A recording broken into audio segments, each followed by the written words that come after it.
What is up, YouTube? Back again here with the IS300 build. It's been about 2 weeks. I haven't had time to actually work on the vehicle. For the first weekend that I had off that was supposed to work on it, we actually decided to take a little family trip off-road to the Saguaro Lake, and that's why we made the Jeep video versus the FJ, because we wanted to test it out. And then the weekend after that, we actually had an event to go to, which was AZ86 badge number 3. So we did that, got a little footage there for you guys. And this weekend now I actually finally have time to work on this again. So what we're going to be doing is actually welding on the core support. If you guys look down here, I already kind of put it in place.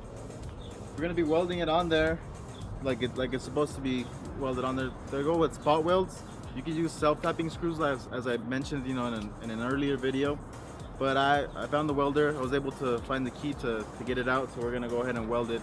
And you don't really need to do actual welding. It's just kind of like a spot weld, so you just kind of do little welds here and there just to make sure it's nice and firm. I was actually going to install the radiator and the condenser and basically everything that I need to actually drive the car, even though the body portion of it won't be done. That way I can actually turn it on, move it around. But we have an issue. The JDM radiator is actually a little bit different from the USDM version. You guys look here,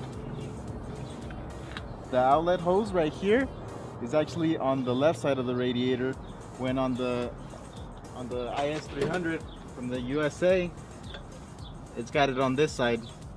So the hose would have to travel alongside the bottom and then connect over here, which is not gonna happen. So I'm gonna just go ahead and buy a new radiator for it. I actually prefer going with a new one. It doesn't really bother me, even though this one only has, they only get around 60 to 80,000 miles on them. But yeah, we're gonna go ahead and do that today, and then I'm gonna have to get that part too. Little things keep coming up as you go on with the build, but it's always better to have everything new, right? Because that way it's been replaced and it's gonna last a little bit longer.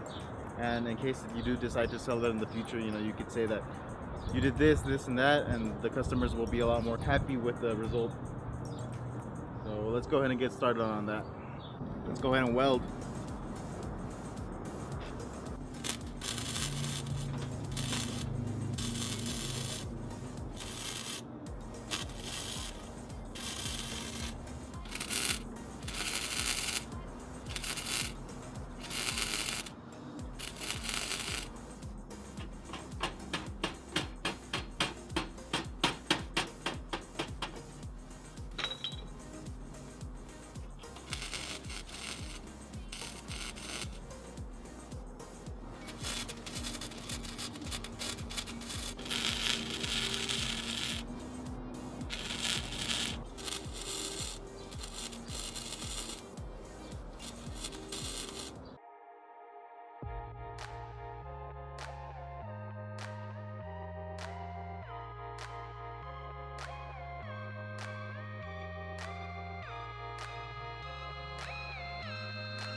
Okay, we finally got the core support on. The way that I aligned it is when you remove the old one, since they paint over it at the factory, you can actually see where there was paint and where there wasn't paint while removing the old core support. So when I installed the new one, all I did was line it up to those marks where the paint was at and where the paint was missing. Basically replace it exactly as the old one was, and that's how you line it up. You can do a couple measurements here and there just to make sure it's perfectly straight. But this one wasn't really damaged, so it was really easy to install. Now, I did weld it. The welds weren't the prettiest because I don't have a gas welder. It's just a regular little mini welder. but all you really need is spot welds, so just something to hold it in place. And just to show you guys that the welds were strong, take a look at this. I can actually sit on it, and it's really sturdy. So you can even stand on it. So it's nice and strong there. You don't really need too much strength, but it's strong enough to be able to hold your core, as in your radiator, your condenser, and all your other accessories, including your headlights and grill. So it's pretty sturdy on there. Now, since I can't install the radiator, I'm going to go ahead and install the condenser, which is fairly easy to do. I have it right over here.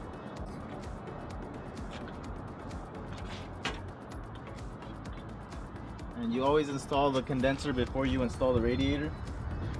So this one actually comes with little mounts here to here. Not difficult at all to install. Just got to get bolts for that. And now it's actually looking like a car again. Starting to take shape. Go ahead and clip it back on. If your rubbers are old, where the AC line connects, you can go ahead and replace them. They actually have little kits where they come with all different types of O-rings to replace them. The O-rings on this one were actually still good, so I'm just gonna go ahead and reuse the ones that I had. If not, you could always do a pressure test just to make sure if the old ones are still working. If not, buy new ones. Most of the time I tend to buy them from the dealership because they are a specific size, and the universal ones don't really fit. So I'm gonna be working on that later on. Before that one, I'm troubleshooting after I'm done, actually putting the car together. So go ahead and take a look at it now.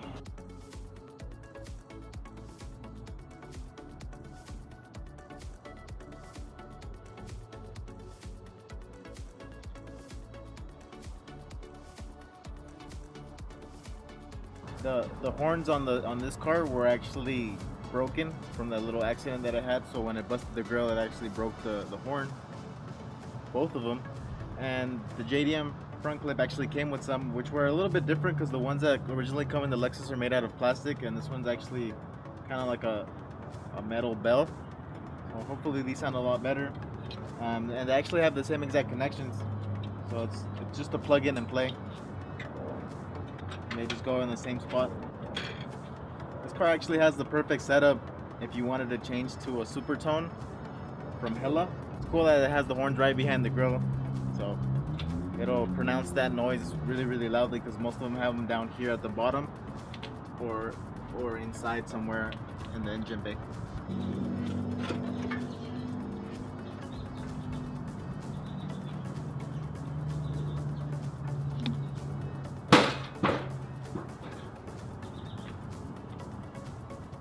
I'm trying to test fit the bumper right now, and it's not really letting me place it on there properly because of the fact that since the JDM bumper has this little area here for the front license plate, as it's required in Japan, it does not let me because the reinforcement bar here in the US is actually quite a bit thicker. Watch.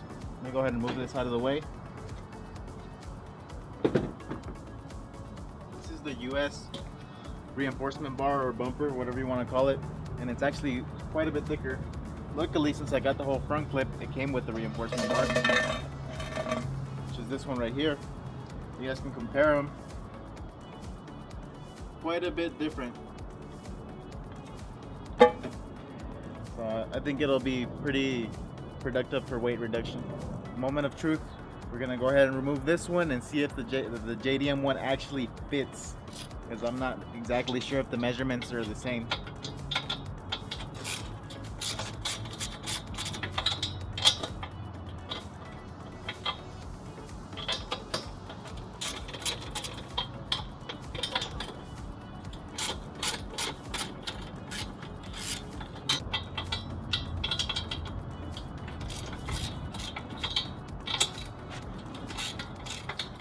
There it is.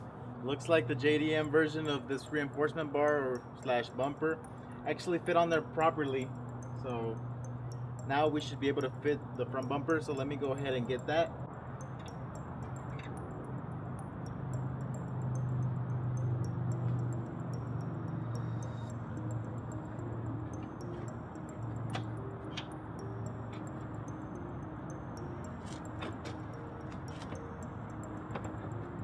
There we go.